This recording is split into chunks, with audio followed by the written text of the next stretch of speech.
What is up, CFL fans? Blake coming at you live as another weekly CF Fanatic show is on. And just me steering the ship here momentarily as Cole is a couple minutes behind. So he will join us as soon as he can. But right now, we have Coach Phil, so he's not normally able to do this. But Coach, you're gonna join us for the 3 minute drill. How does that sound, man? Let's do it, brother. I'm ready. All right. So first, before we get that going, how was your week? My week has been amazing so far. I got over a nasty little cold, but had some fun stuff happen behind the scenes. But me and you'll talk about that later. Week All has right, all been right. amazing Without so far. further ado, Over a let's get nasty into little. the 3 minute drill.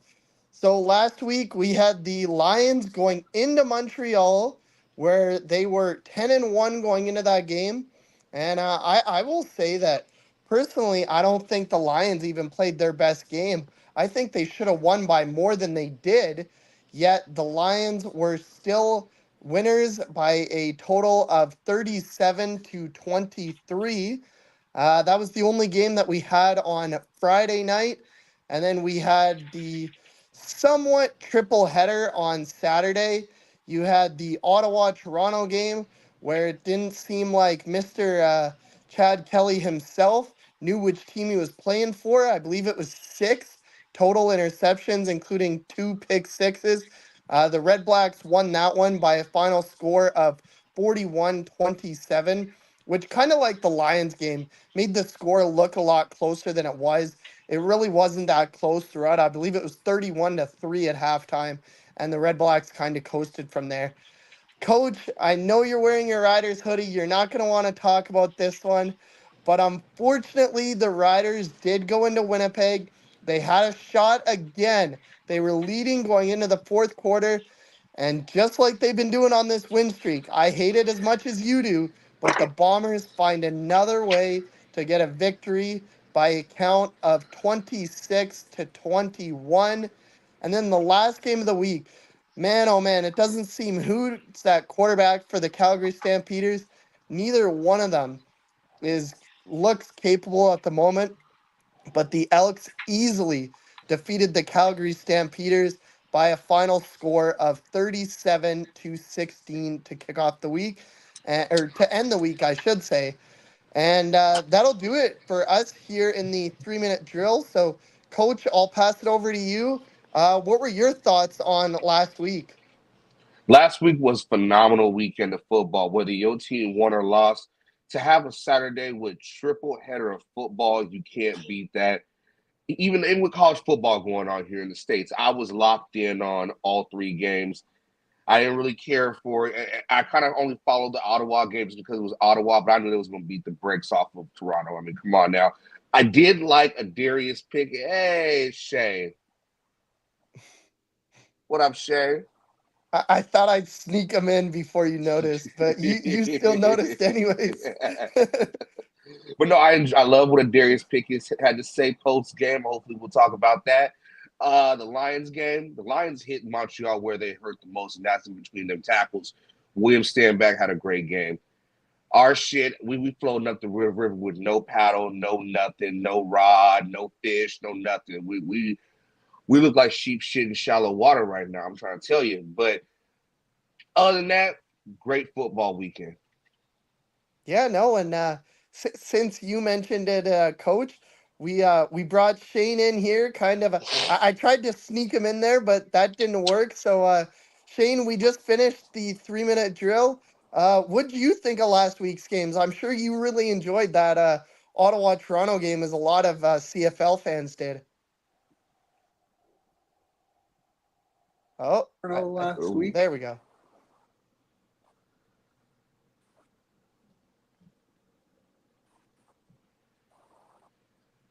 I think you're muted, Shane. Sick. I'm gonna buy this man a good mic. I know it's like working for a second and then it doesn't work. He says, hold on here. So he's going to try and do his Shane magic. Shane is the MacGyver of the CFL community. He finds ways to work a mic and a Wi-Fi. I love it. Okay, we'll try that. How is that working? There we go. Now we can hear you. Okay. I don't know. I think my AirPods might have just disconnected, so that's unfortunate. I don't know. That's the first time I've had issues with them in a while, so that's unfortunate. But yeah, I mean, Saturday was great. The triple header. I did end up missing the third game of the night. Ottawa Comic-Con was happening, so I was there that night. There was the four Hobbits were in town, so yeah. So and huge fan of Lord of the Rings, so I had to go. So wasn't able to catch the game live, but I did end up watching it on Sunday. But yeah, I mean, Ottawa beating Toronto's massive. Chad Kelly didn't look great. Got to shout out David Webb on those 2 pick sixes. Dude had his burners going. But I mean, Calgary. I think Calgary and Saskatchewan were the 2 disappointing games, like 2 disappointing teams of the week. Like I mean, you lost to Manitoba. You lost back-to-back against Winnipeg. So don't get mad at me for saying it, but you lost back-to-back to Winnipeg. We've been losing to everybody, damn it. Well, true, but you had I think that's the thing is that even if you split against Winnipeg, at least you won the Banjo Bowl. I can't say they weren't disappointing when you lose the Banjo Bowl. Whoever was unless it was a close game, and it really wasn't. And they then lost obviously by 5. Yeah, okay. The scoreboard doing triple coverage. What are you talking about? The scoreboard about? wasn't indicative of how the game played out, in my opinion. Winnipeg was a lot better team than the scoreboard showed. But I digress. They had a chance to win on the final drive. And they failed. So, again, I think the game was a lot closer on the scoreboard than it actually was when you watch the game. But that's just my opinion. Coach, I know I got some good news for you. I know you don't like what Shane just said, but I got some good news. You guys are on bye this week, but next week you play the only team that might be a worse dumpster fire than the Riders right now. And that's the Calgary Stampeders. I can't believe neither one of you brought it up. I did. I said Calgary and Saskatchewan were the 2 biggest disappointments. And then Coach got all upset about Saskatchewan, so I had to stop and talk about Saskatchewan. I was getting to Calgary. Yeah, okay. Then go ahead and talk about Calgary. I was, and that Coach got all hurt and in his feelings about it. I mean, I think Boner played well, but overall that team it's a mess. They have no identity on offense. Their defense is okay. It's a good defense, but on offense, there's no identity. So I don't really know what they're going to do outside of go for VA in the offseason. There's no, unless they somehow make a trade in season for for VA or they bring Bo Levi back. I don't know. But there's no way they don't go into the offseason looking at a quarterback. Yeah, no, I completely agree with you, Shane. As much as I don't want to say it, I think the only option for Calgary is for them to get VA. That's the only option as Coach is dealing with something there. But yeah, I think that's the only option for the Stampeders. And like I said, I hate to say it. I don't want that to be the case. But I think that might start another 20-year run for the Stamps. I mean, it could 100%. But they need to do something. And I hate the fact that Matthew, that Schultz is hurt. Because I feel like if he wasn't hurt, they probably would have made that switch from Jake Mayer to him probably earlier in the year to see what happens. But I think Calgary was kind of the biggest disappointment of the week. Saskatchewan, again, I think my issue with Trevor Harris is he puts up numbers. He'll put up the yards, he'll put up the completion percentage. He just doesn't put up the touchdowns. And when he does, he also has a tendency of throwing interceptions. I mean, he was 2-2. Against Winnipeg, and I mean we know how good Winnipeg's defense, especially that secondary, is. But I don't know. I think BC and Montreal was a really good game. I don't think Montreal is as bad as they showed, obviously, but I think it's just a bloop. Like I don't think they go against Ottawa.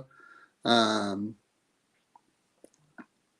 um, and kind of have that same performance. And also, I don't think he is. I think he has one more year. Yeah, so that's our buddy Jason that last year Cole did the Buffalo Bills previews with a lot. So thanks for tuning in, Jason.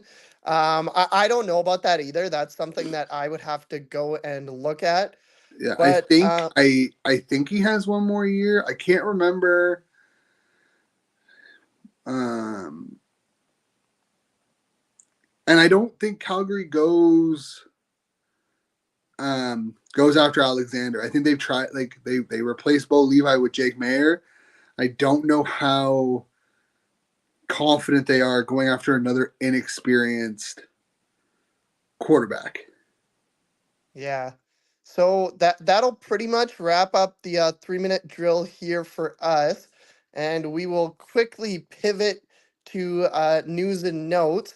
There wasn't a lot that happened in the CFL world this week. The Lions did sign the practice rosters expanded, so I'm not super privy on Ottawa Redblacks news, Shane, so maybe you can fill the people in on that. What I was going to say was the Lions did sign a kick returner. He is out of, I believe it was UNLV or something like that. Isaiah Wooden. So he looks to possibly return kicks, which, if that's the case, that might not be good news for Mr. Terry Williams, even though he's fared pretty good recently. The only other big two items that I had that I wanted to talk about was Chris Streveler, I would think, is out for the rest of the season. He unfortunately he posted a thing on his Instagram as he tore 3 out of 4 ligaments in his knee. I would think that ends Mr. Streveler's season. And Trey Ford, you and I kind of talked about this on Twitter, but Jarius Jackson, right after the game, like right after a 21-point win, he said, "Yeah, no, coming out of the bye, Trey Ford is going to be the starter." So, what are your thoughts on the Streveler injury? Unfortunately, it was the same guy that hit Claros. We'll probably get into that. And what's your thoughts on Trey Ford being the starter as we bring our usual host, Cole, into the picture? How's it going, Cole? I'm doing good, boys. How we doing? We're It looks like good. you got We're into good. a sweat. What were you up to? I was running around to get ready for this, to be honest. And I probably shouldn't be wearing a hoodie #2, but we made it, boys. It's been a long day, to be honest, but as always, excited to talk some football with the fellas. Where's Coach? Is anyone bugged him about Saskatchewan yet, or what? I Yeah, did. we've been there. Why you gotta come in here starting and throwing strays at me? I don't want to hear. I did, and he did not like it. But Oh, to Coach, answer your to answer your question, Blake, real quick, I have no issue with Ford starting. I don't agree on any position losing your starting spot to injury, depending on how you're playing up to injury. Like if you weren't playing great and you got hurt and someone came in and played better, that's a different discussion. But if you were playing good and you got hurt, you should get your starting spot back. That being said, Edmonton is now kind of in the thick of playoff spot, right? Like a couple more wins, Saskatchewan, BC, they falter in any way. Like they can jump into second, like third or second in the West with like 2 or 3 wins in their next couple of games. So like I'm curious on how short of a leash Ford will have, because if he's struggling, you can't go with we're going to keep him in and let him work through it. Like you have to make an adjustment. You have to win if you want to continue to bring people back into the seat. So like I have no issue with it. I'm curious on how short of a leash he does. And it seems like Bethel Thompson has taken everything, has been like a true pro in this situation. Yeah, no, I have no issues with it either. I just thought the timing was very weird. As if you guys can kind of remember, I kind of hinted that I had a chat with a certain player. He plays a certain position after the Elks were in Montreal 2 weeks ago. And at that time, that certain player had said to my face, I mean, obviously, he doesn't know what the coaches are thinking or anything like that, but he had said to my face, I'm healthy. I will be ready to go. I will start next week. And that obviously wasn't the case, as MBT got the start in the Labor Day Classic and in the rematch the following week. So it was just interesting to see. But Cole, what are your thoughts on Trey Ford getting the starting job back? Yeah, I mean, obviously, you guys all know I'm a big fan of Trey Ford, but I kind of align with Shane more so than probably I would like to admit, I guess, because Wow. I think well, no, just because like I think like obviously I was a big advocate of like wanting Trey to start, but I also think he isn't a finished product by any means, right? Where as you mentioned, there's no really room for error here where they need to kind of continue their ways, continue to win games. And if they do continue to win games, there's no really telling how high they can climb up the standings with how close they are to BC and Winnipeg. Saskatchewan kind of being in no man's land right now. So it's tough because, like you said, how long is the leash?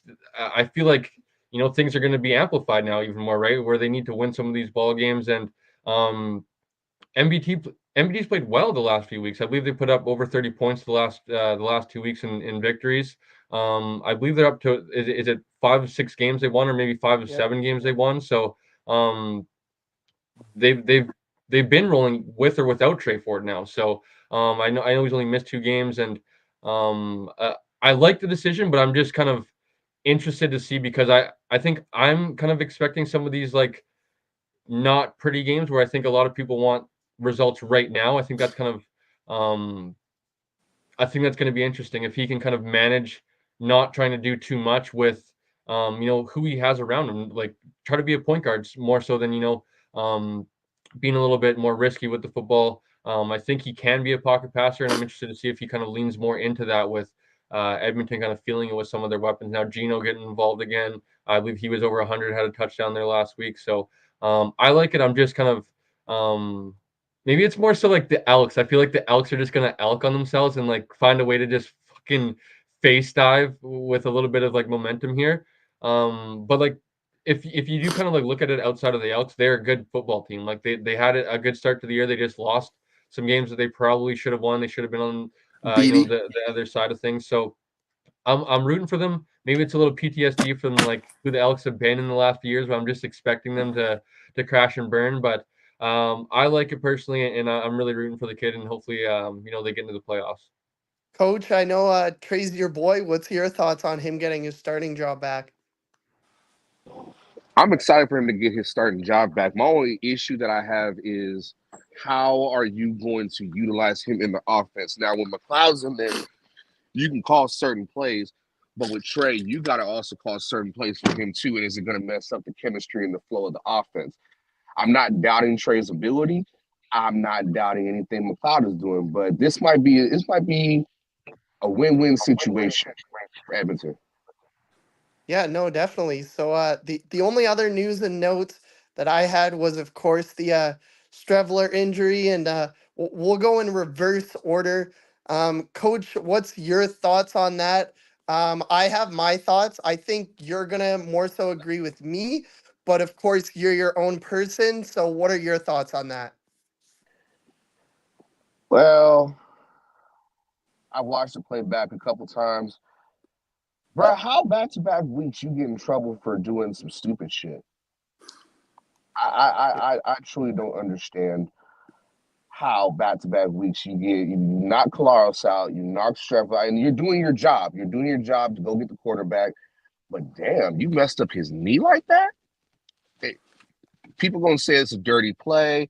People gonna say it's wrong, but it's football. Freaky shit happens. Yeah, no, for sure. Cole, I'll let you go next. What were your thoughts on the injury? I like that coach kept it sweet and short, and kind of kept all political stuff out of it with not saying it's dirty or whatnot.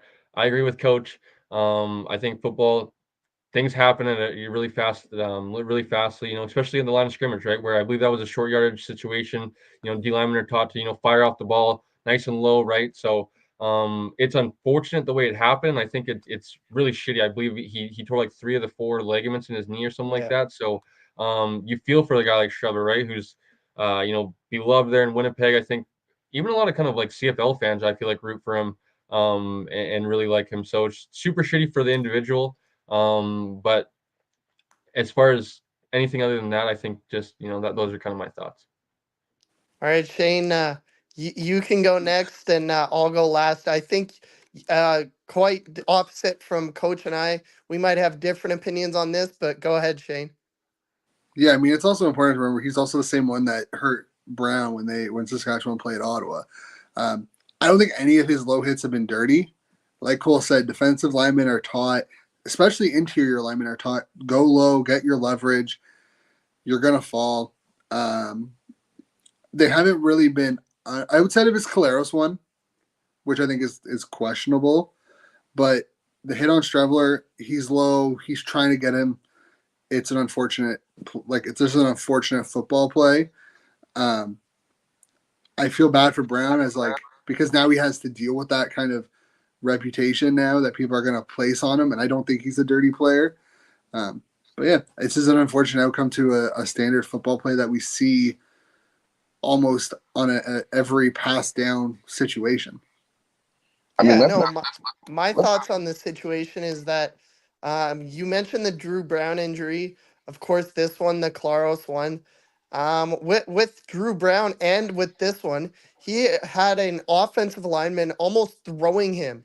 Like Yeah, they're blocking him, but they're almost throwing him he into the quarterback. Both of those times, he didn't have enough time to reset, if you will, get out of the way of the quarterback. Brown, he did go low, like that's, but he wasn't meaning to. Like he no, he hit got him low. tripped and rolled over another offense, like a Redblacks lineman, and rolled into Brown's ankle. Exactly. And then this one, he was literally being blocked while he's hitting Streveler. I've seen a few different pictures, of course, from Bombers fans, Riders fans, whatever. I've seen a few where it looks like he's hitting him above the knees. I've seen a couple where it looks like he's hitting him at the knees. I don't think he ever went below the knees. I agree with you, though, Shane. I think the one on Claros is the only one that's maybe a little bit questionable.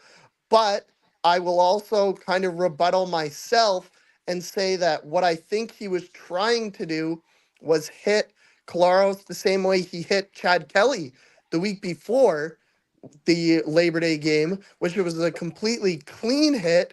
He leveled Kelly right in the shoulder area. And that's the one where in Kelly's first game, he kind of got up. He was looking at the ref. He's like, hey, I want a flag. That was a hit to the head. And it wasn't a hit to the head at all. It was at the shoulders. It was a completely clean hit. So it really is unfortunate. I mean, there's guys like Simone who if you've ever met Simone, he's a super great guy. And unfortunately, because of one play in his career, he somewhat got a reputation. I think, unfortunately, Miles Brown might fall into that category. He's not a Garrett Marino. He's not out there to hurt someone. But unfortunately, he's been the guy that's been involved in 3 separate instances now. fuck Garrett Marino. Yeah, I Marino agree, Coach. could stay in the UFL. Yeah. But I mean, okay, in Simone's case though, it wasn't just one hit. Like there was this like a 3-year span where he had some very questions. Like he seems like a great guy. I never met him personally, but like there was up until that Caleros hit when Caleros was in Saskatchewan where he went to slide and Simone caught him in the head. There were like 3 or 4 incidences over the past like 2 or 3 years prior to that where you're like, man, that is like, if not like borderline dirty or borderline questionable, it is questionable at best. Like he had some very questionable hits early in his career when he was starting to. It's like Kyrie Herbert. With Montreal, yeah. Even when he was back in Ottawa after leaving, like even his time with the Renegades, then when he left and back with the Redblacks, like man led with his head a lot. Like he was the old style of football where head first, like go head first, think later. I think he's probably the guy who's been fined, at least that I can recall, the most in one season. Like I don't think I've ever seen someone get fined week after week after week and not get suspended before. So I have a follow-up question to quickly end news and notes. Coach, if you don't want to answer this one, I know Sometimes you can't answer stuff, so you can recuse yourself. But Cole and Shane, out of current CFL players, who do you think is the dirtiest CFL player? So this is okay. I don't think there's anyone that's actually like dirty or intentionally going out there to hurt anyone, because the guy who was is no longer in the league, and we've all kind of said our piece about him. Yeah. Are there players that play on the edge and may cross over that line once or twice? Yes. One of them suspended right now, and that's Sean Lemon. Jake Serezzo is another guy who plays on the edge and has had some questionable hits in his CFL career. But outside of that, I don't think there's many now that are like that have that reputation. I Cole, think do that's you a have an good thing. answer? I think that's a good thing, though. Hopefully, boys. I agree, 100%. I agree with Shane. I think the one guy that was labeled out is out of the league now. But that comes to mind, like no one like Shane said, there's people that come like maybe close to the line of like dirty, but no one that steps over or even really like. I'm sure maybe from an outside like opposing fan bases and maybe other players like would think of like a guy like Sione Tuhema as like a guy that like kind of rides the line because he's like early in the season, Blake, he was getting a lot of Yep. unnecessary roughness penalties and stuff like that, and a guy that like that's how he plays is with the hot motor, right? So I wouldn't it's not surprising that he kind of is a little bit edgy like that. So but I wouldn't call some like Sione a dirty player. I would just call him like It's a fast game. People have to make yeah, decisions that too. like they making split second decisions. They have to base their information, like their decision on what's in front of them, not what the player's going to do. So like again, I think there's a lot of players that have like that play on that line, and luckily, very few have, especially the last couple of years, haven't crossed that line. Fair enough. Fair I enough. would like to know who the players say though, like if TSN ever did something like that where they like ask like some shit like because there's a lot of stuff we don't see, right? Pile ups and stuff like that where guys Yeah. probably actually are, grabbing fucking shit and spitting and all that stuff. Maybe not spitting. Spitting's probably a little bit too much, but like grabbing you guys know. grabbing an arm or a leg. As long as we don't Third- have like third leg. Stomping and whatnot, none of the NFL Dominican Sue type issues. But Antonio no, I think Brown. like Sean Lemon has had some again questionable hits over his career, but a guy who gives you it all every snap. So like take the good with the bad. He might have a questionable hit like once a year, but he's gonna get you 7 to 10 sacks every year. So like take the unnecessary roughness penalty and move on. Same thing with Jake Serezzo. Like watching those guys in Ottawa, like firsthand, I really got to see how much of a motor they have. And if there's an unnecessary roughness penalty or a unfortunate hit to the head, it's unintentional. It's just one of those things you take as a coach because they'll provide so much more value than their 1 or 2 bad penalties that they take throughout the year. Yeah, so I think that might wrap up news and notes unless you guys have anything else. Brian Scott and Signed Jake with Legala signed with the Bombers today. So I did forget to mention that. I saw that as well. God damn it, Blake. I know. I'm sorry. Coach, do you have any other news and notes? Nah, I'm good. Have you talked to your cousin yet? See how Cole, he's doing? I think you're good. He called. Yeah. He called, but I had to deny his call. Cole, I think you're good for news and notes. I'm pretty good. I don't remember too many other things. Yeah. Ottawa can clinch this week. Yeah, the Ottawa. Redblacks can clinch with a win. So yeah, over Hamilton. Shane. I guess that's perfect. How do you feel about that? I mean, about goddamn time. First playoff appearance LeBron since James. 2018. It's about damn time. But I'm still really confused on how the standings work, because at one point, I Montreal don't get needed it. a BC loss to clinch, and then randomly in the middle of the week they announced that they clinched, and Ottawa can still technically fall out a third in in the East, if they were to lose that, like, I don't know how the CFL. I even reached out to the CFL. I'm like, hey, like, can I get clarification on their clinching situation? But I mean, hey, a win over Hamilton, and they're in for the first time since 2018. Yeah, I don't care if they lose in. I don't care if they lose in the East semis. Playoff win, like you're in a playoff game. Hopefully, hosting a playoff game. That's a win considering what Ottawa's dealt with over the last like 5 years. Yeah, I did see that the Montreal clinching thing, there was like some formulas where they thought BC had to lose. And then because Edmonton beat Calgary, there was no way that a crossover team could get ahead of Montreal. I think it's the same thing with Ottawa. Like, even if they were to lose out or win one more game and then lose out, like, there's no way that a Yeah, crossover I don't. team would get. So I I have don't know no how idea how that it works, works. but I think that'll just about do it for us for news and notes. So that means that we have now reached week 15 of our CFL picks. And I would be very surprised. There's only 3 games this week. There's 3 teams on a bye. We already mentioned it at the beginning of the show. The Riders are on a bye. The Bombers are on a bye, and the Elks are on a bye. I would be very surprised if all 4 of us don't have the same picks this week. But very quickly, before we get into our picks, number 1, I'll let Cole go over our records. And then number 2, how do you guys feel about this triple bye? Personally, I hate it, but Yeah, I hate it as well. The boys want to go around before I give records? I mean, I hate it, but I understand why they got to do it. It's not you got to have to do it at some point. Just yeah, but like they're doing it again in like 2 weeks or 3 weeks or whatever. yeah, because you have to. Like it's the unfortunate part of being a 9-team league. Like you add a 10th team in, it doesn't happen. But with the 9 teams, it's bound to happen.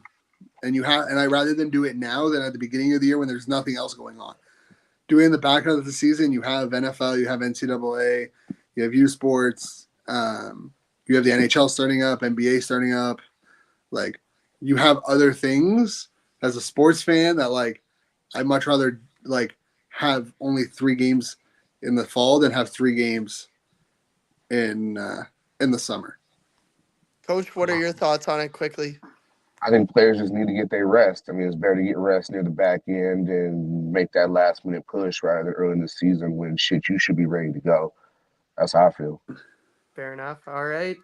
Cole, go over our records from last week.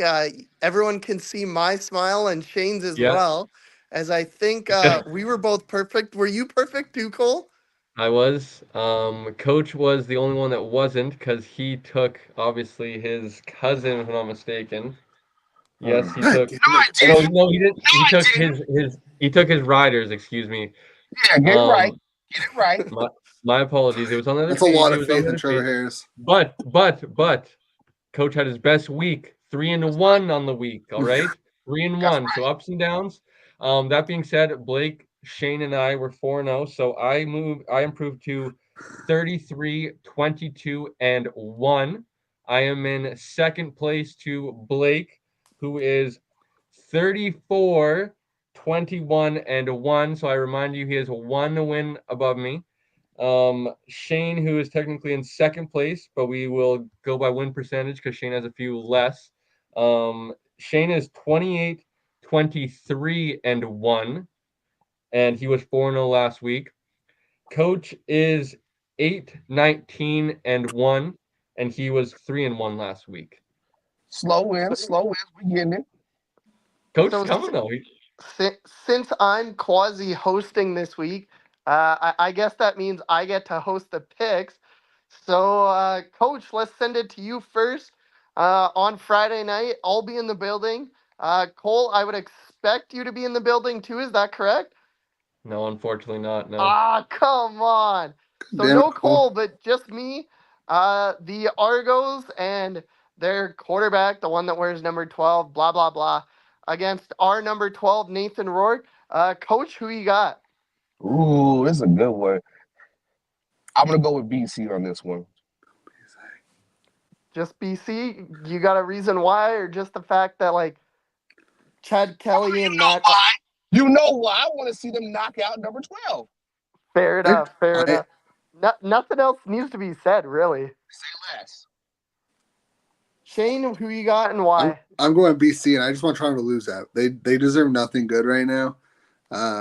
They did I honestly, at this point,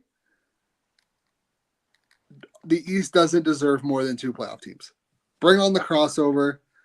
I hope Toronto loses out. They finish with 6 wins, and that's it. That's all. They deserve nothing good right now. See, the sad part about that is 6 wins doesn't guarantee you missing the playoffs because Calgary last year for sure, and I believe even the year before, got in with 6-12 records. I don't think last year. No, they did last year. I know for a fact last year they got in with 6-12. Fact check it, Shane. I know the Cole- East has been notorious for teams getting in with losing records. Cole, who you got? I think I know where you're going, but I'll let you make the pick. I got BC, man. I think they're rolling. Yeah. Fuck Chad Kelly, I guess, right, Coach? Fuck Chad Kelly. Both them and And Saskatchewan were 6-12. what's I thought the- they were 8-12. what? Or 8 I thought they were 8-10. Who, the Riders last year? No, the Stamps. No, I don't think so. Someone got No, they're fact check it. 6-12. I checked. I thought they were 8-10. Oh yeah, but they lost the tiebreaker. So didn't the Stamps get in with a 6-12 record?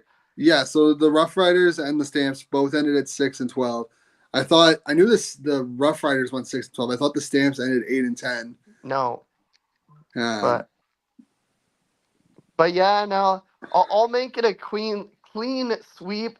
As I fumble over my words here, but a clean sweep for the Lions. I think that very similar to you, Cole. The Lions have slowly. I don't even think they're there yet. Like honestly, I don't think they're there yet. But slowly they're starting to find that groove. And Toronto, like I even saw today on X, some of the Argos fans pointing out the stats of Chad Kelly, blah blah blah. I'm like, that's great. Toronto doesn't win on the road. Well, that's number one. And number two, like, he's thrown what, like 8 interceptions, 7 interceptions in 3 games? Like, the only reason he has so many yards is because last week, for example, he threw for almost 500 yards because his team was down 28 at the half. To be fair, both of Damon Webb's interceptions weren't Kelly's fault. Like, I think 3 of them, like, they hit off players. Like, they weren't like an overthrow. Like, Yeah, I know Darius like straight up got kicked into his chest. And I'm pretty sure Damon's first pick was like a deflection off the hands of his receiver. Yeah, that's exactly what happened to Nathan Rourke last week. 2 of his Like- 3 picks literally went off the hands of the receiver and into the Alouettes secondary. Yeah, like so I wish like some interceptions should be recorded on the receiver. If it hits your hands and then it leads to an interception, that's on you, not the quarterback. Yeah, so we're all picking BC on Friday, Saturday afternoon, the 3:00 kickoff Eastern, noon Pacific. This game is in Hamilton, so Shane will not be in attendance, or at least I don't think he will. No, I'm not making the trip down to Scamilton. But I mean, I'm but off it's that the- day, so I could technically make the trip down to Scamilton, but I'm not making that trip. But the Tiger Cats and the Redblacks, I'll go to you, Shane, first. Who you got and why? Ottawa, and because Hamilton just sucks. Like, they have nothing good going on for them on the defense. James Butler needs to be released from his prison. So does Bo Levi. Like, they need to be released out of Hamilton. They don't deserve that. But yeah, and I think Ottawa, with the momentum of knowing they can clinch the first playoff spot since 2019 or since 2018, there's too much good going on in Ottawa. Yeah, no, I feel bad for James Butler too. Like that man's been tweeting the last couple of days, and I'm just like, trade that man. Like seriously, trade that man. If you're not gonna play him, Either cut him or that trade him. man. But Coach, who you got and why? Do you even have to ask that question? You already know I'm going with Ottawa. Free JBK. That's all I got to say about that. Ottawa's. I'm so happy for Ottawa. I'm very, very happy for them, man. I always say they're the little engine that could, and brighter days in Ottawa right now. Yeah, I think Bob Dice is the shoe-in coach of the year in CFL. Bobby Cole, Dice. Cole, do you have the Red Blacks as well? I do, man. I think it's as coach said, it's just really easy to root for Ottawa. I think well, number one, they're in the East, so it's not as we're playing them as much, but it's just it's a nice thing to root for. And then I like their team. They got a lot of good players. They're exciting to watch. I think they're going to have a say. Down to the end, I agree with Shane. I think it's kind of Montreal and Ottawa, and as long as they're able to stay healthy, I think they're going to meet Montreal in that East final. And who knows? And that's why I think football is the best sport in the world. Is just the one game playoffs where there's no, I had a bad game one, I had a bad game four, I can come back for game 5, 6, 7. It's a one and done on any given Sunday, Saturday, whatever the may be. Who knows what can happen? We saw it last year with Montreal get hot down the stretch, make some noise in the playoffs, win a Grey Cup, and plenty of those stories are heard. So I think Ottawa is going to be in contention and be a tough out for Montreal. So not much to be said, man. Ottawa. Yeah, no, I'm we're gonna go 2 for 2 on making this clean sweeps. I'm Think gonna it'll go be with the 3 for Red 3. Blacks as well. That's what I said at the beginning of the picks, but we'll see what happens. I'm going to go with Ottawa as well. I think they're just plain and simpler the better team. For whatever reason, the Tiger Cats get up to play the Argonauts, I should say. They beat them both times this year. We'll see what happens next week when they play the rematch. That's another weird scheduling quirk, not to get totally off topic, but the fact that the Hamilton Toronto rematch was like 3 weeks after the Labor Day game. But they're 2-0 against the Argos. They're 1-9 against the rest of the CFL. Bo Levi Mitchell can sling it all over the yard, but if they don't have James Butler and that defense doesn't pick it up, the Red Blacks are just going to do what they did last week and score more than the other team, to put it in the simplest of terms. And the last game of the week, the 10-2 Alouettes, now coming off that upset loss to the Lions, I should say, against the arguably, I don't even know if you can argue, but the biggest dumpster fire in the CFL right now, and I hope it continues. I hope their streak's finally done. But the Calgary Stampeders, Cole, go ahead and kick us off with this one.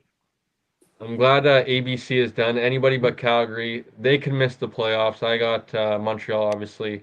Shane, I don't know if Blake maybe jabbed you, but you're welcome for handing Montreal their second loss, keeping you in contention for maybe who knows what might happen down the stretch. But jokes aside, like Ottawa did, Ottawa took one on the chin to BC there in Touchdown Pacific. Montreal did as well. I expect them to bounce back. You're going to have one or two of those games throughout an 18-game season where, not even that, like Montreal looked pretty good last week versus BC, and not like any questions should kind of arise for them. I think they're going to continue to roll. So I got Montreal. Coach, your cuz is getting the start again this week after being benched last week. Do you have the Owls to bounce back, or do you got the Stampeders to pull off the upset? I think we throw a little piss on the fire, and I'm gonna go with Calgary. Let's All go. right, all right. It's boring. I It's like boring. it. It's boring if we all pick the same. You know what? I don't hate the pick, honestly. Like Calgary, I think the banner, Shane, if you still have your CFL up, I think the banner might be slightly incorrect. I forgot to change that. I think Calgary might be 5-8 on the year. But I believe they're like are they 4? Okay, I They're was wrong. 4-8. They're 4-8. Okay, I This was is wrong. their 13th game. Okay, so Cole was right. They are 4-8. So they're 4-2 at home. They're 0-6 on the road, I believe. For whatever reason, they play better at McMahon Stadium than they do on the road. But the Alouettes are just too good. Like I don't think it's gonna make a difference. But I'm kind of spoiling my own pick. Shane, go ahead and give us yours. Okay, so I think Montreal's going to win, but as Whoa. someone, But as someone who loves chaos and covers the Red Blacks, a Calgary win would help Ottawa chase down the first, chase down first in the East because then it would only be a point difference between the two teams. But Correct. a Calgary win with Saskatchewan, Winnipeg, and Edmonton all on a bye week would put them at 5-8, tie them with Edmonton, be a Lost the game, tiebreaker, but keep going. but be a game behind, or a point technically behind Saskatchewan, and be 2 games behind Winnipeg and 3 games behind BC if BC were to win. So the chaos for the rest of the season, I want Calgary to win. And if Calgary does win, keep in mind that coming out of the bye week this week, the Alouette, or not the Alouettes, sorry, the Elks and the Bombers play each other in a home and home. Yeah. So that could really So boost like the Stampeders' playoff chances. and I mean I think the offensive weapons are missing now with Montreal. You have Philpott out. Mac is now on the 6th game. They shown that their interior line is a little bit beatable. Like you can run between the tackles against this defense. I want to go Calgary and be with Coach just for the chaos aspect of it. So I'm gonna go Calgary. Well, I was gonna say once it's in pencil, I'm not erasing it. Fuck that. No, Blake has changed his pick already once this season. You put in a caveat on one of your picks earlier in this season. I am allowed to change my pick before the game, so don't give me that. Oh, if it's in pencil, it's in stone. Because if that's the case, this pencil doesn't have an eraser. Good thing you can cross it out. Yeah, but Calgary? Shane, just go with your heart because when I changed my pick, I got it wrong. I know, but I'm going with Calgary, just for the chaos aspect of it. I think Calgary winning. They're at home again. They have a winning record at home. They're still in a playoff spot. I think Jake Maier might be pissed, and he has to he's on his last legs of seeing if he can actually be a quarterback for the Stampeders. I don't know. I'm going Calgary, going for the chaos, going for the advantage for Ottawa there. So I think we're going to split this 2-2. I kind of mentioned we are. Like Shane said though about like Jake Maier, like because there's like this is kind of like shit or get off the pot for Calgary. I feel like he'll feel this too. Like they already went away from him, so like if he doesn't perform, it's kind of like I feel like the end of his time in Calgary, and he knows he needs to at least put out good tape for whoever's going to maybe take a chance on him if they do release him or whatnot. So I'm interested to see that. Shane, do you know like I know Philpott was placed on the 6th game, and same with Keon Julian Grant. But do you know when they're like eligible to come back? Well, you can come back whenever because you technically could, yeah. Fajardo only spent 1 game on the. Yeah, I mean Austin, like. I guess I meant when did they go on? I guess. Like when technically would their 6 weeks or whatever be up? Mac missed last week, so it would have started. I know, and Mac is last week. I would imagine Mac's going to be like a playoff return type thing. Yeah. I'm not sure, but give me a second. I can find out for you. Because I think that's kind of like big down the stretch for Montreal to kind of be like, hitting on all cylinders going into the playoffs. I would imagine they're going to be able to wrap things up here pretty quickly and have like, maybe 2 or 3 games there at the end of the year that they want to just come out healthy. Yeah. So who were you asking about? Tyson and Tyson Philpott and Keon Julian Grant. Is Tyson on the 6th game? I didn't think he was ever put on this. Yeah, he was put on the 6th game. Yeah. Oh, okay. I think Julian Grant was put on the 6th game ahead of week 8. So he should be eligible to come off. It is 6 games. It's not 6 weeks. So it might be after this week. Yeah, but I think he was put on week 8. It's the one issue with the CFL that they don't really give updates. They just base it off the injury report. So I have to go back and see when his name was on the injury report last. Yeah, which I think was week 8 because they were off week 7. Like they had a bye during week 7. I just think people like forget how good of a season they were both having until like the injuries happened. Like I looked at the receiving stats here earlier today. And obviously stats don't tell everything, but like if you just watch, you should be able to. If you look at their stats, you'll kind of know when they last played.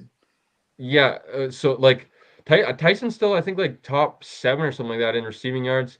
So it just says, I think, how good of a season they got off to, and it's a shame. I know Blake's probably a little disappointed. That was his MOP and I believe I know. MOC Oh, pick. Yeah. Philpott should have run away with you can make the argument that Fajardo too, or Adams, like those injuries kind of derailed the MOP race this year. It did, and that was actually lastly. I think that's everyone's picks, right? Yeah. No, I haven't gone over mine, but I'm going You're with the taking Alouettes. Montreal. Yeah, Don't lie. we're 2-2. So I think that Montreal is going to rebound from last week, and I just I don't know. I don't think it matters who's behind center for the Stampeders, whether it's Logan Bonner, whether it's Jake Mayer, whether it's Matt Schiltz, whether it's freaking Doug Flutie. I don't think it matters who's behind center. There's way more problems with that team than the quarterback, and I don't think they're going to be able to overcome it. So I am going to go with the Alouettes as well. Poor Logan Bonner, eh? He didn't. It wasn't as bad as Nate Peterman, but Nate Peterman, man, 5 interceptions in your first game. It's a tough one to come back from. Blake, but is that kind of, I guess, everything? Yeah. Before the boys wanted to get out of here, Shane actually just mentioned it. Who do you guys think's MOP right now? Defensive player? MOP, not DOP.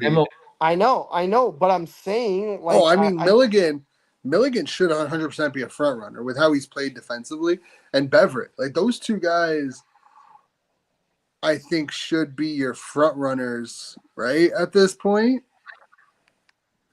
But that's just it. I agree with you, Shane. You're no, I'm talking MOP, not like No, but I'm just saying player those of the two year. guys should also be your MOP candidates. No, offensively. And I agree with you. I'm saying, I don't think offensively, because as Cole just mentioned, my pick at the beginning of the season was Tyson Philpott. He was injured. Fajardo got injured. It was pretty much unanimous that Vernon Adams was a lot of Yeah, I was people's gonna say VA. MOP before he got hurt. Offensively, who's the MOP right now? I know we talked about it before, but Julian Grant's kind of starting to prop up there as MOP candidate. I've been saying this. They say Julian Grant has been in the conversation. What about Justin McInnes even? No. Yeah. He dropped He's off. over 1,000 yards already. Okay, well then have that same logic. If William Stanback wins the rushing title, give it to him. I mean, you could make an argument for Stanback being he's rushed for 500. But the thing for running back, if Brady didn't get it last year, you're gonna have to have a better. It's not happening. But there's but there's really no one pushing. That's right? what's crazy, dude. Right?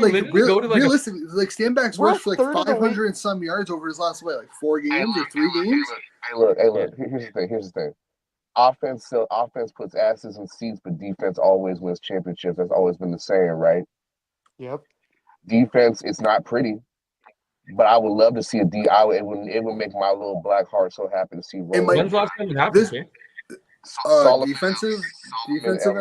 Defensive player winning MOP. Biggie? Was it Biggie? That was Solly. No, I think Coach is right. I think it was Solly. It was Solly. I think it's 2011. Solly or Biggie? No, Biggie was 2013. Solly was 20. So it was Biggie. I think it was Biggie. Big Hill? Yeah, I think so. Adarius was was the first finalist? defensive finalist in a while. But that's the crazy thing about the CFL this year. The CFL is 21 weeks. We're into week 15. We're more than a third of the way through the season, and we're debating on who the MOP is. Yeah, Sully won in 2014. Yeah, 2014. Yeah, he's the last defensive player to win it. It was him. Nobody else has won it forever. Yeah. Solly. That's about it. But Sully, but then you go down the list, Coach, and there's nobody. It's a QB or running back award. It's Hal Pete Patterson in 1956 for the Alouettes. What? Yep, that's how crazy Solomon Elamimian obviously played that year. Dude, there's been a couple of he is one of the best linebackers I've ever watched in either league. I don't care what anyone says. for some reason it must have been defensive player, but I thought JC Sherritt also won MOP, but that would have No, been but JC Sherritt was also nasty. but like that should, I think, I add to think like the award maybe going to defensive player this year. Like it hasn't happened. It should I almost. think another guy that I I mean, agree. this might be a little homerism coming out, but like Darius Pickett, Yeah. Yes. like he has been a stud defensively and on special teams. He plays, and realistically, he's the type of guy where if Tommy Condell and Bob Dyke sat him down and was like, "Hey, we want to use you on offense for a couple of plays," he would 100% be down for it. If you Just know don't what call him a Darius, linebacker. if you know what Darius, and I've grown to have a really good relationship with him, he's a football player. He's not a linebacker. He's Nope. not just a DB. He is a football player, and that's what I think we need to see more of is football players winning the award. This ain't don't need to be a beauty contest where Bo's gonna win it, Vernon's gonna win it, which I would love for Vernon to win one. That would shut everybody up. But Zach, I'm tired of Zach winning. I'm tired of the same old people winning it, man. Give a defensive guy some love because this has been a year. Last year, it was the year of the running back when all the quarterbacks were getting hurt. Now it's the year of the defensive player. Roland Milligan, outstanding. Fucking goddamn. We just said his name a second ago. Bev. Bev was from week one on. He's been doing. He's made up for the work that he's where Reggie Stubblefield would be right now if he didn't get hurt. Reggie would be in that conversation, and I stand on that. Yeah, I mean, again, I think nobody's also mentioned Tyrell Ford as well. I mean, yeah, he's the up league there with 6 picks. That's pushing it. That's pushing it a little bit. He's leading the league in 6 picks. Yeah, but I think you can make an argument for him, but I don't think he should be like he's not over Milligan. I mean, well, I think that's the problem for Darius though, is like he wouldn't be over Milligan either, right? Like there would be like Roland would probably be the front runner if it would be a defense player. Then I think I agree. But I mean, Tyrese Everett would be number 2. This is the thing: is where do you rank or how do you weigh Darius's full contributions to the team versus Milligan's defensive contributions to the Rough Riders, right? Like when I was making my Ottawa midway season rankings, I had a Darius Pickett as like the team's MOP because of his contributions to special teams. Like I think he was like second or third last time I checked in special teams tackles. You know, he has those interceptions. Like he is a full all around player. He impacts more than just one part of the game. So like, how do you weigh that against what Milligan's done defensively or what Beverett's done defensively? Like it's I don't know. I don't have the answer. That's what you have to consider when you're looking at these players because they all do things so differently. You have to find some way to weigh it. It's not quarterbacks or running backs where you can kind of be like, well, he had 2,000 yards rushing or 5,000 yards passing and like 30 plus touchdowns. Like being a defensive player and winning MOP is such a hard task because there's so many different variables that you don't have on offense. That's just it, though. Like, sorry, go ahead, Coach. It's like in baseball. Unless you're hitting for the Triple Crown, it's pretty hard for a hitter. Unless you're like a Barry Bonds or some dynamic power hitter. If you're just a basic hitter and you win the Triple Crown, you're not guaranteed to win the MVP. That's just how it is. That's for me with baseball. In football with defense, if you unless you're leading the league in tackles, interceptions, and other shit like various things, it's hard because the defense is a unit. It's more of a unit than just offense. Offense, you can have specialists where they're studs, and we're never going to see an offensive lineman win. We're never going to see an offensive lineman win MOP because there's no stats. Whereas defensive players, shit, you gotta win. You gotta dominate in tackles, interceptions, deflections. You gotta have a damn Triple Crown in that to be the undisputed MOP in my book. It's hard. Milligan's done a lot more than I thought he did. Or last time I checked, his numbers have definitely propped up. His 18 special team tackles and 62 defensive tackles. He stands out. Like he's definitely starting to pull himself out of It's the of the rest. it's the impact, but it's the rate that he does it. It's not like he gets an interception week 2 and then he gets another one week 6. No, it was at one point he had an interception 4 or 5 games in a row. I mean, just Started the disgusting. season. Like, God, it's disgusting. Yeah. But here's another thing. I know it'll never happen, but like Sean White or Lewis Ward. The kicker, yeah. Right? Like, it's the most outstanding player. And obviously, Yeah. it usually goes to an offensive player. But this year, there's been so many other players raising their level. Yeah. And quarterbacks and running backs, outside of a handful, have kind of taken a step back this year in terms of being an outstanding player due to injuries and other things. Like, could voters, and I mean, it's a long shot, but like, look how important Sean White and Lewis Ward have been to their respective clubs this year. All they do is put points up. That's the end of the game. You got to put points on the board, and they doing that. But you know what? I got even before we get out of here, I do have one other crazy question. What's up? Do you guys feel like the writers put too much pressure on AJ Ouellette? Yes.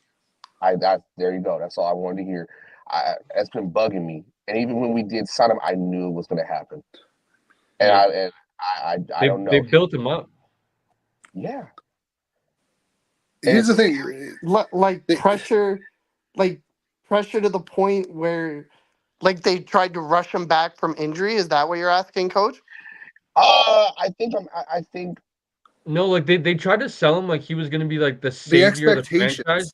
Instead of just being like, this is who AJ Ouellette is, he's like a guy. Also, the offensive line is Saskatchewan's garbage. That too. Well, but like, this is a guy that you're just going to naturally root for instead of like putting him like with the Thor hammers and shit and like kind of buying into that brand. I feel like it was like putting the carriage ahead of the horse when like you hadn't done anything really yet. I don't mind that. I just think that like everyone thought he was going to come in and be this like saving grace and save Trevor Harris and save the offense. I don't care about the hammers and stuff. Like, that's part of marketing your player. Like, we complain that the CFL doesn't market enough. Like, that is prime marketing by the Rough Riders. But I think the expectations for Ouellette was to be like a 1,500 yard rusher with like 15 plus touchdowns and lead the Rough Riders to glory. And unfortunately, if you have a crappy O-line who can't really block, who can't create the holes, and you have a quarterback that no one's scared of throwing the ball downfield, guess what? You're going to stack the box, you're going to force them to run, and then you add in the injuries. It just, I don't know. I feel like it hasn't been a good season, and it started, the expectations were higher than they should have been for Ouellette, and it just hasn't helped. He wasn't that guy though. Like, he had 1,000 yards. He had 1,000-yard season coming into Saskatchewan, and like that's what I meant. I didn't mean so. Like, I guess it was a bad example to include the hammers. Like, I agree with you that it's good marketing, but like they put him as like the face of the franchise instead of like maybe different guys. Roland Milligan, like some guys I think maybe are a little bit better than him.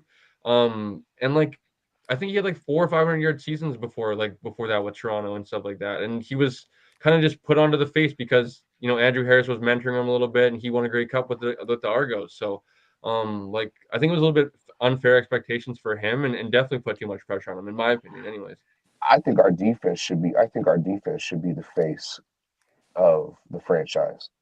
Yeah, I agree. I agree. So many characters. And not just 'cause I'm a Seahawks fan, but the Seahawks did it well. The Legion of Boom. Marshawn was just the accessory because Marshawn was not even the face until the Super you would Bowl. naturally root for Marshawn like they would for AJ Ouellette.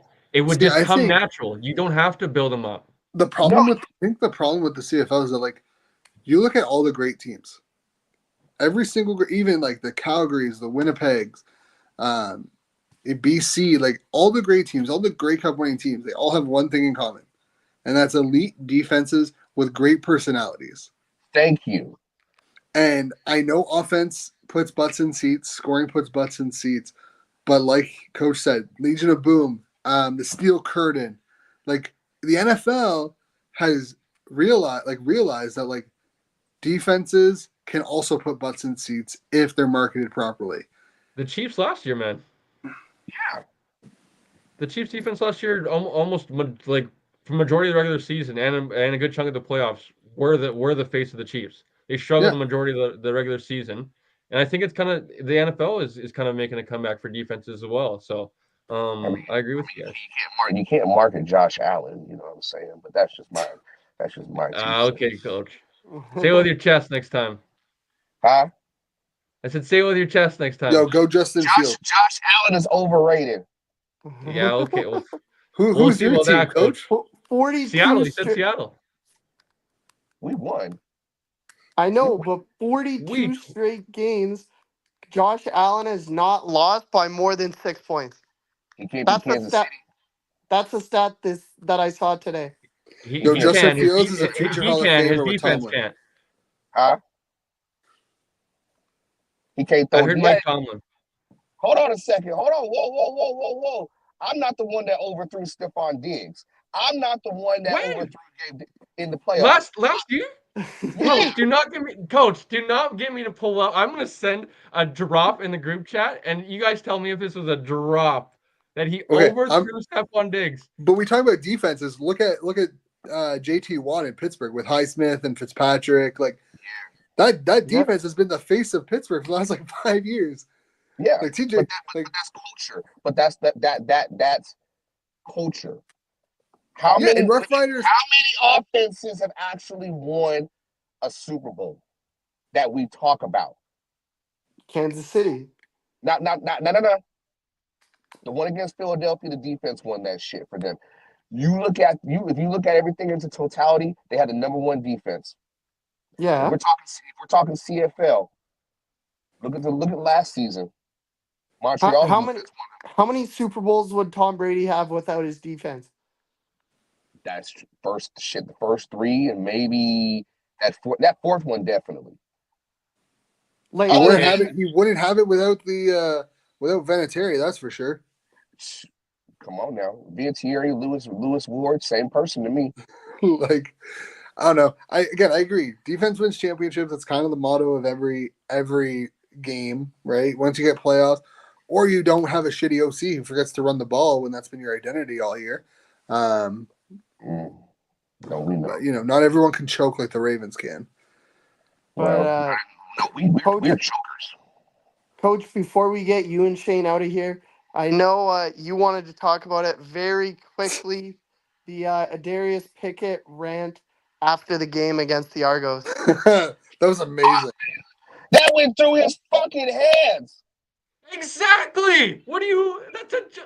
He overthrew? No. I'm talking about the one in the end zone. That was the game. That was the game on the line, Coach. That was in the fourth quarter. I'm talking about the one in the end zone when they were right at the red zone. Okay, so Blake, the Adarius Pickett rant about Toronto and Kelly. Overthrow. Yeah. Perfect. Okay, so the Adarius Pickett comment, that showed a lot. That the fact what they talked when he mentioned about, I'm gonna paraphrase what he said with when he talked about Chad Kelly. Yeah, he made a true statement. Talking about he's the same guy that he was in the East Final. He got exposed. And it's coming from Adarius don't say much. He don't say much publicly. But coming from him, a guy that was on the inside. Mm-hmm. Oh yeah. That was my thoughts on it. Adarius was on the Argos last year in that Eastern Final, and they didn't even have the decency to offer him a contract. They did not give him an offer at all.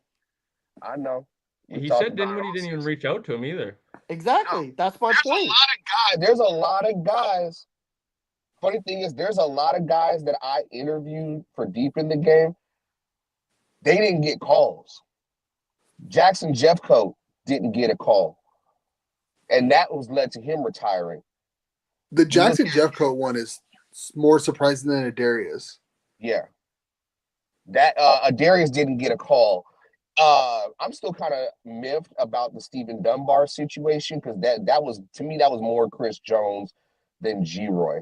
But, it's It's kind of dirty how this offseason went with some players, but I'm curious on how much they thought he was just going to go to Saskatchewan with Mace. Like I know it doesn't excuse anything for not even reaching out to him and touching base, but I know there was a lot of conversations how like when Mace got signed with Saskatchewan, everyone was saying, oh, like all like a bunch of the pending free agents were gonna go to the Rough Riders, and I'm just curious on like if that was like if that kind of played into anything. But either way, when you don't get a call, it's mad disrespectful. I'll put it like this, and for us, and then we can get up out of here, y'all, because it's late. You can't bring a 3-4 linebacker to a 4-3 defense, and you can't bring a guy who specifically ran the ball in a zone blocking scheme into a ragamuffin offense when you don't even have your blocking scheme set up correctly. Yeah, no, I agree. So, Coach, you said it best. We'll get you and Shane out of here momentarily. Go Sooners. Shane, yeah, I was just gonna say, Like what you got going on with 13th Man this week? Of course, the Redblacks are on the road, so you won't be in Scamilton. But what else is going on with 13th Man? The NHL's slowly picking up. The NBA will be starting here momentarily. NFL's in full swing. It was a bad week to get sick. That's for sure. Kind of threw a lot back on me, unfortunately. So trying to get my bearings on a couple of things. Still talking to a couple of people about some things. Hopefully, have them set up for the NHL season. But the Sooners are 3-1. They play St. Clair this weekend in St. Clair. For whoever wins will be first in the OFC. St. Clair's 4-1. Sooners are 3-1. They lost to London last weekend. And then, yeah, I mean, outside of that, it's preparing for the NHL season because that's going to be huge, and then some CHL content, hopefully. Perfect. Thanks, Shane. We'll see you next week there. See you, Shane. Later, Shane. Coach, you got anything you are able to spill, or what's going on with Deep in the Game? You and your The kid had reactions. some more reactions. So, what's He- Coach Phil got cooking this week? That boy won't get off my back every single damn day. He thinks we're gonna do a reaction. I'm like, you gotta wait till the weekend. Three things. We're gonna keep doing our reactions. He's loving it, and he's learning the game on the fly. He wants to play receiver, so what better Nice. way? Boy wants to be a star. Catch passes. I ain't mad at him. Boy. But other than that, doing that, getting ready to get back on the road, do some traveling, and y'all just look out for the CFL dropping something nice about your boy. Yes, All sir. right. Thanks, Coach. We'll see you next week. Love you. One more thing. Little message. What's up? For anybody that's watching, if you go out and you've been drinking, get you an Uber and don't drive. Thank you, Coach. After what happened to old boy and his brother, that made me cry. Now a lot of things make me cry, but waking up in the morning and seeing that, and I'm starting to follow hockey a little more, but for that to happen to two guys that, I ain't got no sympathy for bruh that did that. I ain't got no sympathy. So my thoughts and prayers to his family, to how do you say last name correctly? I don't want to botch it. Goudreau. To the Goudreaus, and fuck that dude on me. Yeah, no, that's a great message, and I appreciate that, Coach. It was devastating because they had the funeral for the two brothers just on Monday here. I believe it was in their hometown outside of Boston, I believe it was. And we knew that the younger brother's wife was pregnant, but what wasn't previously announced until the funeral is that Johnny's wife is also pregnant with their third child as well. So just devastating news all around. It hits close here to us in the CFL. Of course, he played 9 years in Calgary before going to Columbus. As Coach said, don't drink and drive. Thank you for that message, Coach. As always, thank you for joining us, and we'll see you next week. See y'all, man. Take it easy. Later, Coach. All right, Cole. So that leaves one more segment for you and I. Um, so you went 3-0. Are you gonna give me credit for going 3-0, or are you gonna say I went 2-1? You went 2-1 because That's you fair. yeah, well, rightfully so. You reached out to your sources in Langley there, and you heard the boys were ready to go. You heard that they had a good week of practice. On the show, you took Okanagan, but you mentioned honestly, if Shane let me pass on the show, I might have let you pass. He says, nope, nope, there's change in picks. So we're gonna go with Blake's last pick, which was he moved it to the Langley Rams. Um, they end up not getting the victory over the Okanagan Sun. But I like that you went with your heart there. You trusted that what you heard. They had some good preparations, but long season in the BCFC. Even if you lose in the regular season, I was a part of the VR Raiders team that was third place in the BCFC going into the playoffs, and we ended up winning the Cullen Cup going to the national semifinals. So all that matters in the BCFC playoffs with how tight the league is just getting the playoffs. And anything can happen, right? We were a team that went on the road, played a number 2 seed Okanagan in the playoffs there in the Apple Bowl, knocked them out of the first round, and then had to go on the road once again in the Cullen Cup final, beat a West Shore Rebels team in Victoria. So it's very possible that if your Langley Rams have to go on the road in the playoffs, if Okanagan's 1, if West Shore's 2, it's very possible that they can, pull off some upsets, make a run. I think that's a veteran team, and I like that they have the receiving cores. I question, how deep they are at quarterback and if he's able to get it done. But I like some of the pieces. Their defense is good as well. But I am gonna drop you to 2-1. We're holding you to it. But let's get to this week's action, buddy. Do you have the picks, or Yeah, do I you have the do. game? I just looked at it right now, so it's a bit of an odd schedule this week. There's only one Saturday game, and that is in Prince George. It is the Pre-G Kodiaks, pardon me, against the still, as we just mentioned, undefeated Okanagan Sun. I think I know where you're gonna go with this one, but who you got, Cole? I'm gonna go Okie as well. I think you probably will. Yeah. Also, best team in the BCFC as of now. Still, obviously, a lot to be played and playoffs to be determined. But that being said, I think PG is one of the weaker teams. I just don't think it'll be a tall task for them, even though I think it's in Prince George. A It little bit of is. travel for Okanagan, but I got Okanagan. I'm sure you do as well. Yeah, I do. I just think you mentioned it. Last week proved it, even though once we get to our final pick of the week, I'll explain why maybe I kind of picked why I picked last week or changed my pick and how that game kind of went. But Okanagan won the game, and they're still clearly the best team in the BCFC. PG, unfortunately, for whatever reason, they have one of the best fan experiences in not just the BCFC, but from all you and I have heard in the entire CJFL. And for whatever reason, that doesn't seem to translate to success on the field. So, unfortunately, for those Ravenous fans, I'm going to go Okanagan as well. And then, as I mentioned, with the weird schedule, there is two games on Sunday. So, the first game that starts I at I sorry, Blake, to interrupt you. I hated those games back in the day because you missed NFL Sunday, and I definitely remember a few times having to go up to Okanagan and just being stuck on a bus on NFL Sunday. But sorry, Blake, for interrupting you. No, no, it's all good. Didn't you guys have red zone back then though? Like you couldn't have just flipped on your phone or Ye- something? Yes and no. I wasn't, I guess, I didn't have a full-time job back then, so I didn't have a lot of data, and it was kind of risky things. I definitely remember watching a few like U Sports games on the data, and you'd risk it, You'd be like, okay, I can use like 5 minutes of data here back when you didn't have like, now I got 20 gigs, so it's like, it feels like unlimited.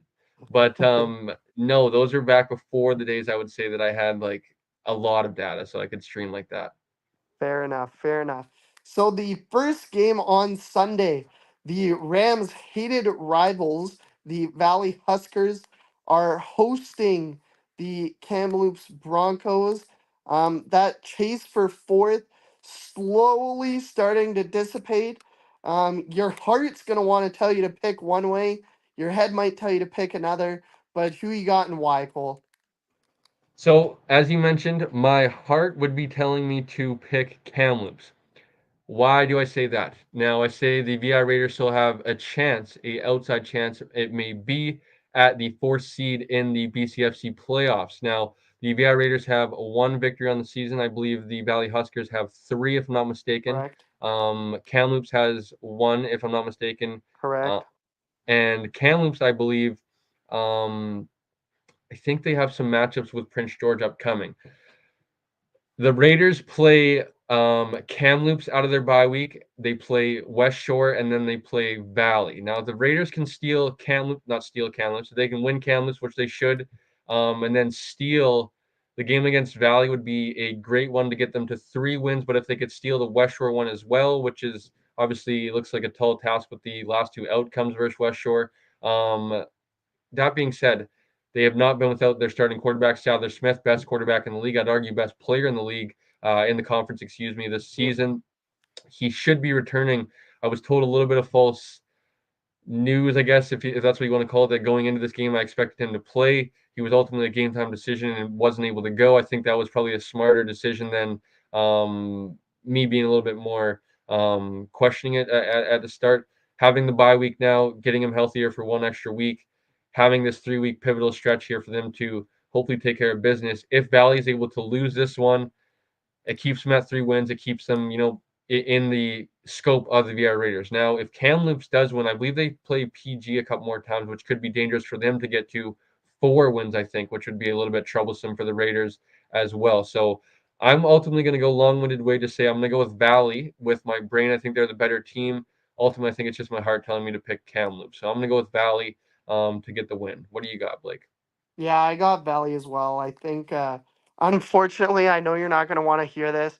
The Raiders are close, but they're not there yet. And I think that as we get later into the season, the 4 playoff teams are kind of separating themselves in the fact that 1, 2, 3, most likely, especially after last week's, you can slot Okanagan in as 1, and then West Shore and Langley, including this next pick, play each other the next couple of weeks. Whoever wins those games will be 2. The loser will be 3. And more likely than not, at least in my opinion, I think the Valley Huskers will be 4. I agree with you that I think Kamloops is not the worst team in the BCFC. I know they did beat PG a couple weeks ago. I believe our man Jay, who's at the Nanaimo Clippers game, he's not watching live, but he'll probably be watching after, said the score was 43-27 a few weeks ago. But I think that PG is likely the only team that Kamloops can beat. I would even go as far as to say that I think BI should beat them maybe even handily. So I think that the Valley Huskers win this game, and I don't think it's that close. For the last game of the week, I just mentioned it. It's really the start of the race for second place as the Langley Rams take that ferry ride to the other side of the island. They've already taken it to one side of the island twice. Now they're going to the other side of the island, and it's almost Good, an good, evening good thing they don't kickoff. have to rely on transit on the other side, eh, Blake? Else they might Oh not my get to the gosh. stadium. Don't get me started on We'll save that. that for another day. Yeah, exactly. But yeah, they're going to Victoria where we were for Touchdown Pacific. So it's the Langley Rams and the West Shore Rebels. As I was mentioning, it's kind of an evening, late afternoon kickoff at 4 o'clock. So who do you got in this one and why? This is going to be an interesting one. As you mentioned, this is the race for second place. And no matter who wins second place, they're ultimately probably going to meet each other in the first round of the playoffs. Yep. Seeing that it's the 2-3 matchup, 1 versus 4, obviously. Um, so this is basically playing for home field advantage. These two teams probably know that they're going to play each other unless Okanagan kind of stumbles here, which I don't see happening unless they maybe have a West Shore West Shore Langley on their schedule. I think this is going to be an interesting one. Ultimately, I don't know, and I'm not too confident answering either way, but I'm going to go with crazy to say, because as a player, I despise both these franchises, but I'm going to side with the Valley Huskers, West Shore Rebels, because they're on the Vancouver, on the Rock here. I guess for now, I'm not even going to do it actually. I was about to throw the W's up. I will ride with the West Shore Rebels. You obviously probably got your Langley Rams. Tell us maybe why. Yeah, no, I do have the Langley Rams. And the reason I have the Langley Rams is I kind of alluded to it at the beginning of the pick. Number one, they have the best defense in the league. I believe last week I said Okanagan was number one and Langley was number two. I had that flipped. So Langley is actually number one in the league. They've allowed, I believe it's 101 points now in what is now 7 games. The Okanagan Sun have, I believe, allowed 100 and let me do the quick math here. 107. So they are number two in the league. And if you take away those two Okanagan games in last week, which they scored 41 points, and then week number one, they scored 22 points. Even I can do that quick math. That's 63 points in 2 games. So in the other 5 games combined, Cole, combined, the Rams have only allowed 38 total points. Like that's not one game. That's 38 points total. So I think that oh, I think you're on mute. I'm curious, Blake. You said 38 points in the other how many games? Sorry. 5. So the Raiders. What was the home? What when Langley came over here? The close game. I think the Raiders scored like 20 something points. Did they not? It was 17, I believe. Okay, 16, so 17, something like that. still impressive because that means the remaining 4 games they probably allowed like 20 points. Correct. Correct. So they've been stout all season long. They're going to be really pissed off about what happened last week. They went they went into the half heavily trailing. I believe it was they were down 21-0 at one point. They were down 28-9 at the half. And then a couple of pick sixes back to back got the Rams back into that game. At one point they had it as I believe a 31-30 game almost midway through the fourth quarter. And then unfortunately, the Sun running back, who's Noah, I believe his last name is, um, was able to break one off for a touchdown. And the final score was, of course, 41-38 in favor of the Sun. But the Rams never gave up in the game, was the point that I'm trying to make. As I said, they were down 21, they were down 19 at the half, and they fought back. They were this close to making it a to win for them, and potentially, maybe not first place, is of course I don't believe Okanagan and Langley play each other. So then in that case, it would have been point difference and stuff like that. But they were that close to beating the Okanagan Sun.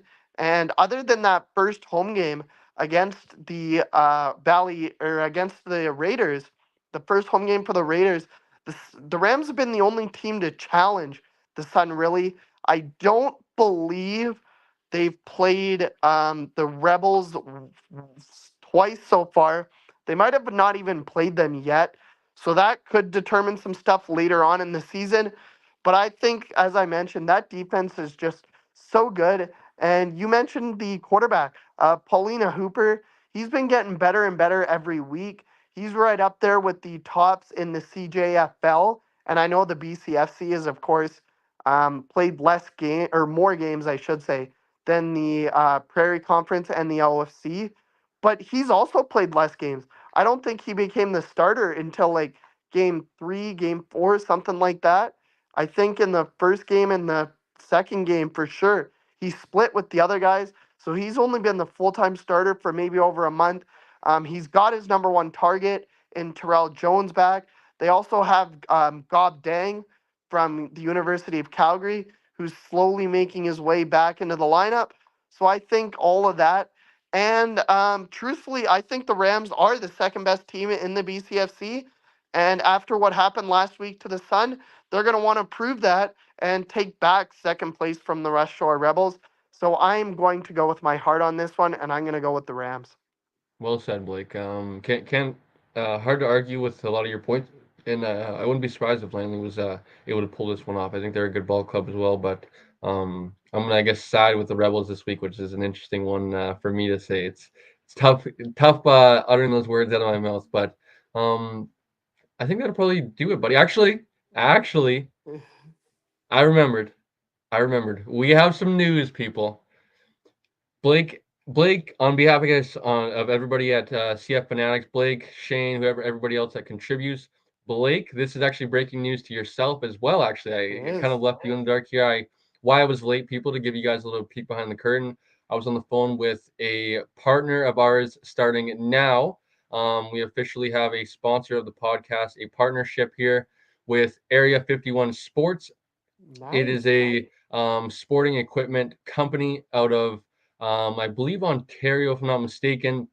Spoke with Carlos here on the phone and his partners here earlier, and they were interested in partnering with us. So they are actually sending us some equipment, more specifically, I believe, some footballs. They have kind of released a Nice. line. How I became familiar with them, Blake, was they did the prospect game on TSN, the CFC, I believe, Yep. prospect game, where Diego Sanchez, I believe, is a coach, and then I think Milt Stiegel is a coach, is the other one. And they have two teams. They play against each other. That's the Rising Prospects type of game in Canada here, and they were the official game ball of this year's game. And they have this new, I believe it's the, I hate when, because I actually should have got the proper pronunciation before I announced this, but I don't know if it's Rouge or Rogue, but it's obviously, I think, a play on Canadian football. So I think it's the Rouge football. And obviously there's a leather version, which is pretty cool. They played with it in that prospect games. There's also a composite version, which most high schools are familiar with. It. They use some flag scenes. I know throughout the province use that as well. But they offer more than just footballs. They have multiple catalogs, such as Under Armour, Vices, Shut, all that sort of stuff. So you can get all your football needs and stuff like that on the website and find catalogs. Still working on a discount code, stuff like that for you guys. So stay tuned. Shortly, we should have something like that. But as I mentioned, a giveaway here should be coming shortly. I'm hoping to be getting quite a few footballs to send you guys out. Possibly do a giveaway with hopefully maybe getting a signature to maybe on a football and hopefully giving it away. So let us know in the comments down below who you maybe want like to see a few autographs on the football from, CFL or more specifically, and we can give some away. I'm definitely going to send Blake one. Maybe him and little guy can get out and throw, and hopefully, do you get out to throw with him much or what? Yeah, we've actually this past week we went out a few times. He said he said to me, "Dad, I want to go play football." And I was like, "Okay." So he has a little football at home here, and we went out in the backyard and grabbed it and we played a bit of catch. Love it. Nothing like playing some catch in the backyard, whether it's baseball, football. But we're a football show, so we're going to stick on football. As I mentioned, a ton of other equipment with Area 51 Sports. You can find them on Instagram. You can also check out their website. They have, football helmets, football shoulder pads, the whole, pants and the whole pants, pads, girdles, football equipment like blocking pads, all that sort of stuff, as well as some uniforms and apparel type options. So, like if, some of the Game Ready Elite, stuff like that, they offer like Hmm. 7-on-7 uniforms. They also offer like team equipment apparel as well. So if you want to have like, order team hats, team hoodies, stuff like that, check them out. As I mentioned, hoping to do a giveaway. So like, comment, subscribe, follow along. Blake, we hit 250 subscribers, buddy. So that's huge. Let's go. Um, I believe we are closing in on 1,000 followers on Instagram, if I'm not mistaken. Let me quickly check here. Uh, Um, while you nine quickly check, I will 986. I will say our Twitter is slacking. I've not posted nearly as much as I should lately. I will get back to posting more this week. As you guys saw at the beginning of the year, usually I'd post after every single game, be like, hey, so and so won, blah, blah, blah. I haven't done that lately. It's just been a really busy time of the year, but that's not an excuse. So I will get back to posting more this week. As per always, we will have my three keys to the game sometime on Friday, most likely from work. So it might be like on my lunch break or something. Don't know exactly when it is, but we will have our three keys to the game on Friday, and we will maybe figure out a post game for Friday night as well. Yes, would love to hear it. So, a couple questions to fire back at you, actually, buddy. So, Okay. first of all, how excited are you to hear that we have a partnership? Hopefully, it can help us out. I'm actually thinking of doing some cool stuff with, reviewing the football, taking it to the field one day. Hopefully, reviewing it in some sort of way. Maybe potentially asking, Sean of the kind of the guy that runs the Cage Athletics Touch League out here. Maybe we can use it as well, and just try to get it out there and hopefully get it'd be a mutually beneficial for both partners. But what do you think about that? Yeah, no, it's great. I think it means the show's growing, that we now officially have a second partner, if you will.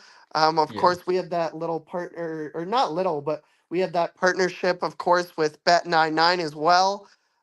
So now to have Area 51 join us, I think that we're moving up in the world. Like we're as part of CFL podcast, we're getting there. Like we're not um, with the turf district or the flight deck or anything like that yet, but I think it means that we're getting there. So it's very exciting.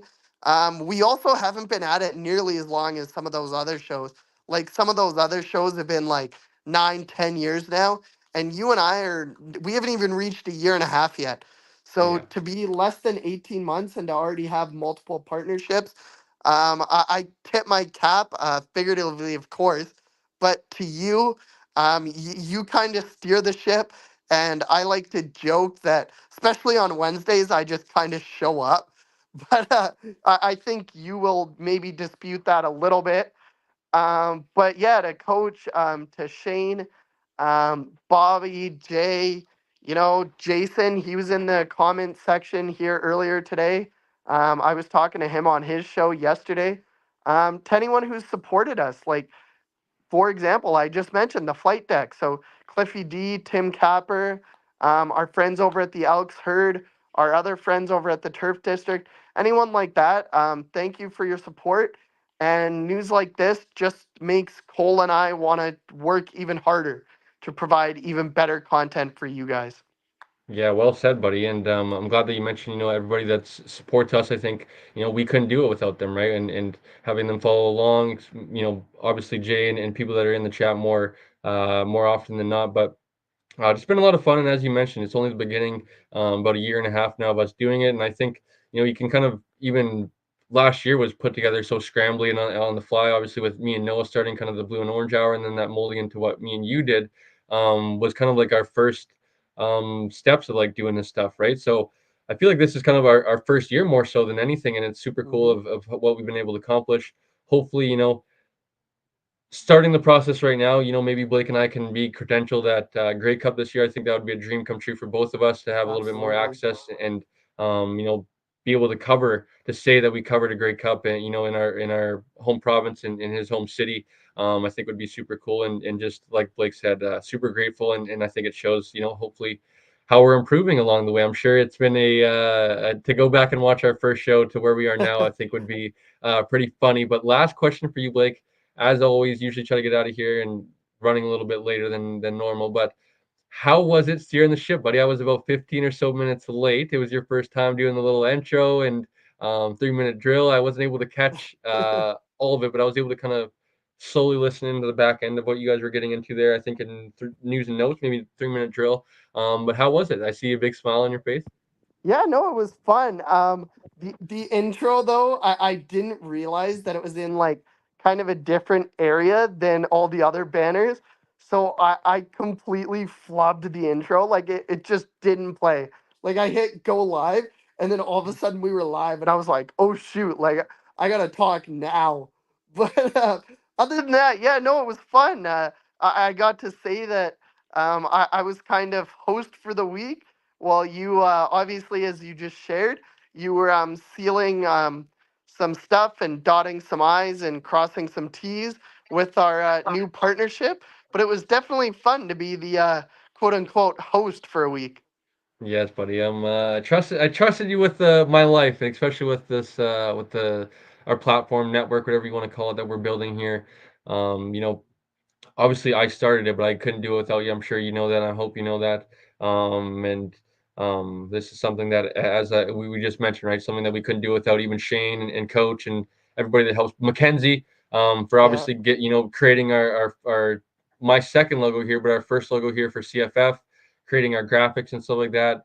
Obviously now me trying to kind of take over that stuff, adding a little bit more stuff to my plate, but just anybody that contributes. It's been so awesome. Even I guess I have to shout out Carly because she's obviously helped with some graphics as well. McKenna, I'm sure as well, is just sacrificing our time with them and allowing us to do this. And it's been crazy. Canada West has started. I feel like I'm doing like 3 or 4 shows a week. We have post game, we have previews, all that sort of stuff. So we're super busy, and it's just been a lot of fun. Like I always say, I'm going to miss this time when the off season comes, and it's going to be not the same. So I'm glad that we're in the thick of things right now. And it's going to be an interesting finish to the end of things. Blake, our BC Lions are back, baby. I cannot freaking wait. I cannot freaking wait for this stretch run. Go beat the out of Toronto tomorrow, or excuse me, Friday. Wish I could be in attendance. Obviously, 70th anniversary celebration. I believe the 2000 Grey Cup champions are being celebrated. Should be like Damon Allen. Gunmetal returns. Yes, Gunmetal returns. I think the running back. I'm forgetting his name. Oh gosh, I don't know Milligan either. or But I know Jamie Terrace will be there. Yes. He's there every week. He's a part of. For anyone that doesn't know, he's a part of the Lions front office now. But he was part of that 2000 team, so he'll be there as well. And should be a good time. I'm really bummed out that I'm not going to be able to do this, but I think I'm making the right call. So I'm going to be at some future games here down the road, closer to Grey Cup, when things are starting to get a little bit tighter with when I'm having to save up for this trip, hotels, all that sort of stuff. So things are getting close, baby. But am I excited, Blake? I think we're back. Not to even be cocky, but Winnipeg ahead of us, obviously with the season series lead over us. I still got some confidence we can go win the first place and kind of have things run through us. That being said, it's going to be still, we got to take care of business on the field. I think the additions of Matthew Betts, Nathan Rourke starting to settle in are only going to help. Christian Covington, man, we've been critical on him from the beginning, and he is starting to pay dividends here. 5 sacks on the season, second in the CFL, creating big time plays, impact plays at crucial times with strip sacks, recovering fumbles, pressures. So I think you're even seeing the effects of a guy like Matthew Betts coming in. You're seeing a guy like Christian Covington getting opportunities to go one-on-one with offensive linemen instead of getting double teams, stuff like that. Team scheming towards protecting him. So I'm super excited, man. William Stanback. Hey, this is my William Stanback is absolutely balling, and I cannot wait to see him continue because I think he's going to be a huge key to the BC Lions being effective in the playoffs. So I will stop gushing, stop blushing over the BC Lions. I'll just let them do their talk on the field. That being said, Blake, I think that'll wrap it up for this week. As always, like, comment, subscribe. You guys can find us on Twitter @_CF Fanatics. You can find us on Instagram @Canadian Football Fanatics. Please go follow us over there. Let us know how you guys are liking it. Comment on all of our posts, stuff like that. Let us know what you guys would like to see. And then, as always, on YouTube, please subscribe. We would greatly appreciate it if we can push to, let's say, 300 subscribers by Grey Cup. Let's try to put the pressure on to our fabulous listeners. I think that we can get that done. I know we can get that done because example number 1, we are pushing 1,000 followers on Instagram. That is almost 750 or whatever it is, less than we need. I would love to get to 1K subscribers, but in due time, Blake, that will come. I'm sure we will hit the 1K mark eventually, maybe season 2, season 3. But I think that'll do it all for Blake and I, and we will see you guys next Wednesday.